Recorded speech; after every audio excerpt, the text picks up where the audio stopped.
Kıymetli basın mensupları, Zafer Partisi'nin Genel Başkanı Sayın Ümit Özdağ bir hayırlı olsun ziyaretine geldiler. Çok teşekkür ediyorum huzurlarınızda. Memleket meseleleri hasbihal ettik. Memleketimiz için zor bir dönem. Etrafımızda ateş çemberi, bir anayasa gündemi var ülkenin. Siyasetin kendi gündemi var, yaşam zorlukları var. Memlekette parti genel başkanları muhalefette olup bir araya gelince mecbur olurları olmazları konuşurlar. Hasbihal ettik. Nezaket ziyareti kapsamında memleketin önümüzdeki dönem dertlerine neler yapılabilir istişaresinde bulunduk. Ziyaretler için hem heyetlerine hem Sayın Genel Başkan'a çok minnettarız. Teşekkür ediyoruz. Hoş geldiler, sefa getirdiler, şeref verdiler. Sağ olun. Bunun için. Evet, değerli basın mensupları, Silivri'de Öcalan'la yapılan müzakerelere karşı çıktığım için 5 ay süreyle rehin tutulduğum dönemde Anahtar Parti'nin Sayın Genel Başkanı ve divan üyeleri desteklerini eksik etmediler. Ziyaret ettiler. Konuyu haksız tutuklamayı gündemde tuttular. Bu nedenle hem hayırlı olsun hem de destekleri için, hukuk devleti ve demokrasi için destekleri konusunda teşekkür etmek amacıyla bugün Anahtar Parti Genel Merkezi'ni ve Sayın Genel Başkanı, mesai arkadaşlarını ziyaret ettik. Tabii ülkemizin gündemi olağanüstü yoğun ve derin bir krizin hem dış politikada hem iç politikada yaşandığını görüyoruz. Bugün bir taraftan terör örgütünün sözde silah bırakma eylemleriyle gündem oluşturulmaya çalışılıyor. Diğer taraftan ekonomik krizin baskısı altında ezilen geniş kitlelerin yine gerçek zam umudunun boşa çıktığı bir günü yaşıyoruz. Bütün bu konuları da değerlendirme fırsatı oldu, iyi de oldu ve Sayın Genel Başkan da bundan sonra bu tür görüşmeleri daha sık gerçekleştirme konusunda mutabık kaldık. Önümüzdeki süreçte Türkiye'nin ve bölgenin meselelerini bir araya gelerek daha sık şekilde değerlendireceğiz inşallah. Sorularınız varsa cevaplandırabiliriz. Mikrofonu alın arkadaşlar. Buyur. Anka Haber Ajansı Batuhan Dükel. Sorum Sayın Özdağ. Partinizin genel başkan yardımcılarından Bartu Soral dün istifa ettiğini Twitter üzerinden yaptığı bir açıklamayla duyurdu. Ve kullandığı ifadeler arasında maalesef söylemekle Atatürkçü olunamıyor, eylemle olunuyor gibi bir söz de bulundu. Buna ilişkin neler söylersiniz? Teşekkür ederim. Bartu Bey bizim iyi bir arkadaşımızdır. Benim de kişisel olarak arkadaşımdır. Bartu Bey ile arkadaşlığımız devam ediyor. Bu sabah konuştuk kendisiyle. Değerli bir ekonomisttir. Ama siyasette bazen çalışma yöntemleri konusunda farklılıklar olabilir. Bir fikri farklılığımız yok. Ben de en son eylemi 5 ay süreyle Silivri'de geçirdiğim için eylem konusunda da sıkıntı yok. Bundan sonra da eylemlerimiz devam edecek. Biliyorsunuz yaptığım Silivri'ye girmeden önceki son eylem Mehmetçik katillerine af yok mitingiydi Antalya'da. Bundan sonra da Zafer Partisi mitinglerle, toplantılarla, ziyaretlerle eylemliliği gösterecektir. Bartu Bey'in de Zafer Partisi'nin ve Ümit Özdağ'ın Atatürkçülüğünden, Atatürk çizgisine, Türk milliyetçiliğinden şüphesi olduğunu düşünmüyorum. Evet. Buyurun. Merhaba, Panaber Orhan Kemal Erkılıç. Benim de Yavuz Bey'e 2 sorum olacaktı. Enflasyon açıklandı %35, memuru ve emekliye %15,5 zam yapıldı. Doğalgaza %24 zam yapıldı. Kira artış oranı da bu rakamlarla %43 olarak belirlendi. Enflasyon gerçekten düzlüğe çıkıyor mu sizce? Diğer sorum da meclisteki komisyonla ilgili.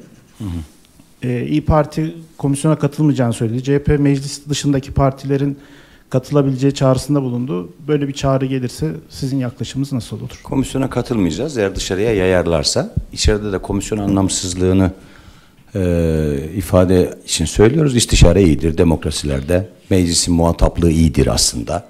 Meclisin işte birkaç kişinin karar alıp kararını tatbik ettiği el kaldırma organizasyonu gibi algılanmasındansa mevzuya muhatap edilmesi, konuşması, istişare etmesi, reyinin sorulması iyidir. Ama komisyon havada, muhatapları havada, komisyon üzerinden meclis Kandil'le muhatap edilir diye bir kaygı var.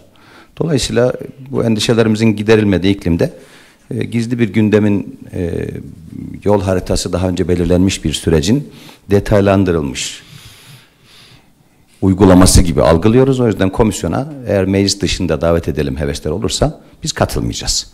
Komisyonla ilgili hassasiyetimiz o. Süreç dedikleri şeyin muhataplarına bile terörsüz Türkiye dedirtemedikleri için endişemiz şudur. Komisyonla ilgili böyle afaki kalmasın konuştuğum şey.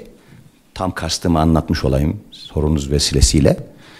Diyelim ki bir heyet teşekkül etti komisyondan. Sonra o heyet silahlar bırakılsın komisyonuna dönüşür. Sonra giderler Kandil'de 3-5 tane ölmek üzere olan terörist bulurlar. Onlarla karşılıklı muhatap olur. İki protokol imzalarlar. Demliler gider. Muhtemelen meclisten hassasiyet ishar ederler. Demliler gitmez de diğer partilerden Dem'den birkaç kişi gider. Sonra bunun adı dümdüz mecliste Kandil'in muhataplığı olur. Dolayısıyla Öcalan'ın muhatap alındığı sürecin hiçbir pazarlık yapmayacağız diye başlayıp silahları bırakın başka bir laf duymak istemiyoruz diye efelenerek takdim edildiği yerden Lozan'a geldik, üniter yapıya geldik, anayasaya geldik, değiştirilmez maddelere geldik. Bizim aklımızda kimse dalga geçmez. Yani biz olanı biteni görüyoruz. Biz Türk milletiyiz, Türk devletiyiz. Burada çok hain gördük, çok hesap bozduk, çok pusu bozduk. Bu ülkeye hesap olan nice hesabı bu topraklara gömdük biz. Muhataplarımızın PKK olmasından endişeli değiliz. Devlet adamlarımızın ferasetsiz olmasından endişeliyiz. Düşmanı yeni görmüyoruz. PKK ile mütekabiliyetimiz de yoktur. Onları ve arkalarındaki kulise yeteriz. Daha önce defalarca yettik. 1000 yıldır buradayız. Yani endişe ettiğimiz şey PKK değil. Endişe ettiğimiz şey bölücülük değil. Bölücülük bildiğimiz gibi. PKK arkalarındaki kulisle beraber bildiğimiz gibi. Hesapları bildiğimiz gibi. Kullanıldıkları bütün bu hedef olarak kullanılacakları bütün alanlarda ne varsa her şey bildiğimiz gibi. Bildiğimiz gibi olmayan şey şu. Devlet adamlarımız devleti devlet gibi. Memleket adamlarımız milleti millet gibi. Vatanı vatan gibi tutamıyorlar. Devletin kurumlarını ayakta tutamıyorlar. Dolayısıyla muhataplıktan devamlı zarar görüyoruz. Sütten ağzımız yandı. Daha önce denemelerinden. Daha önce her denedikleri şeyin çocuklarımıza bedel olarak milletimizin evlatlarına canlarıyla ödetildiği için endişemiz şu. Bu siyasi sicil, ferasetsizlik sicili, hükümetin daha önceki deneme maliyetleri bu denedikleri şeyle ilgili bizi çok tereddüte düşürdü.